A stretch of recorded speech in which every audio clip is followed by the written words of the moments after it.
It's that time of year when here, on the west coast of North America, well, the northern part that is, we're not surprised to be living behind a white mist filter, maybe a short mist filter. For newcomers, I'm situated on the very southern tip of Vancouver Island, with our nose poking out into the Strait of Juan de Fuca. Though you'll be hard-pressed to see it today, I can't make out the next hill over, never mind the Olympic Mountains in Washington State, which are often etched on the horizon beautifully. Speaking of filters, I've made a fair number of videos looking at filters, everything from the contentious do protective filters attack your lenses and lead to rickets, and to various comparisons and reviews. Personally, I own more filters than I can count, including the black mist filter used here to fill in my pores, if that's possible.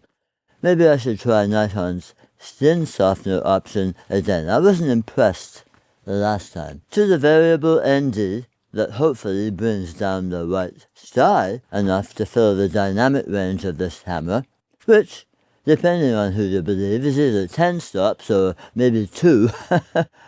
I like me some dynamic range. The more the merrier. But back in the old days, we seemed to be able to make nice images with the 6 stops Kodachrome gave us. Don't take our Kodachrome away, we pleaded, but they eventually did. And someone made a movie about it. They probably used filters to make it, and no one died in the process. I just ordered a couple of cheap protective filters for a couple of lenses that I just bought. One new, another ancient. The ancient one, more than 40 years old, is absolutely pristine, and I intend to keep it that way. Would you like me to reveal those in a video? Lens videos seem to do well, relatively speaking. And are you interested in videos about filters?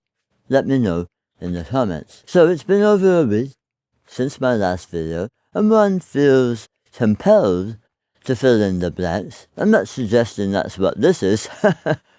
People will tell you not to sweat it. By people, I mean YouTube gurus. And others will tell you consistency is the key. From my lived experience, I can tell you this. The 2-month hiatus this year, from May to July, as I recovered from my second surgery in a year, appears to have damaged this channel considerably. And that means a lot of my audience seem to have evaporated. Now, I'd be lying if I said that doesn't concern me. However, as I've mentioned in another personal update, I've also been incredibly busy with other projects, including 2 books I've produced during that time. The last one during the month of November, and it'll be available for sale any day. These projects have been incredibly satisfying for me. Both of them are drawn from words and photos created over decades, and initial responses, at least to the first book, are positive. I'd recommend to anyone who has a body of work sitting in negative sleeves and or on hard drives to get it onto pages. I've advocated printing your photos here, and I'll comment more on that in a minute. And possibly books might be the best way to share your work in print. I just had another package delivered of my 80s Vancouver book with glossy cover. I'm not sure now which I like better, matte or glossy. Just as with prints, the glossy has more contrast. Of course, a book cover is how a book is often judged, in spite of cliches telling us not to. What do you think? I created the 80s Vancouver book in both softcover and what they call an image wrap, the latter an expanded version with more photos and corresponding stories. The Rocky Mountain Poems comes in softcover, and I went for a linen hardcover with dust jacket. I really love this. I know dust jackets have fallen out of favor. Sure, yeah, they often get worn and torn, but still, a linen cover just looks so classy. and classy. Again, I'd love to get your feedback on this. Anyway, I'll likely buzz you again with news on the bookstore front. And I don't think I mentioned that my books are published under the imprint Tsunami Press for now, my own self-publishing brand.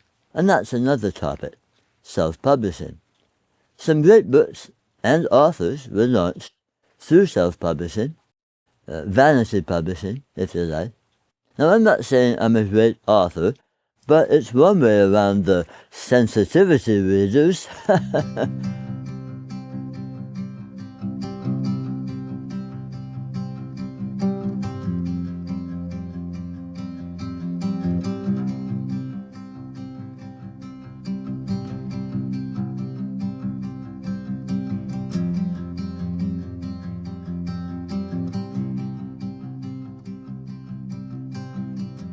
I think I mentioned briefly in my last video that I also print greeting cards. I've been doing that for well over a decade now, 15 or 16 years I think. It's not a debt-rich scheme, not unless you do it at scale.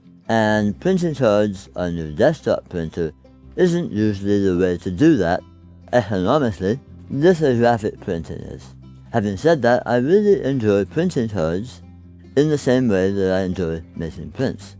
And there's a pretty good choice of cardstock available, really nice stuff, right up to acid-free rag paper with all kinds of surfaces.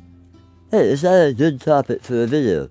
Anyway, I've been happy to make a few extra dollars on top of limited edition print sales, and they're a great way to promote projects.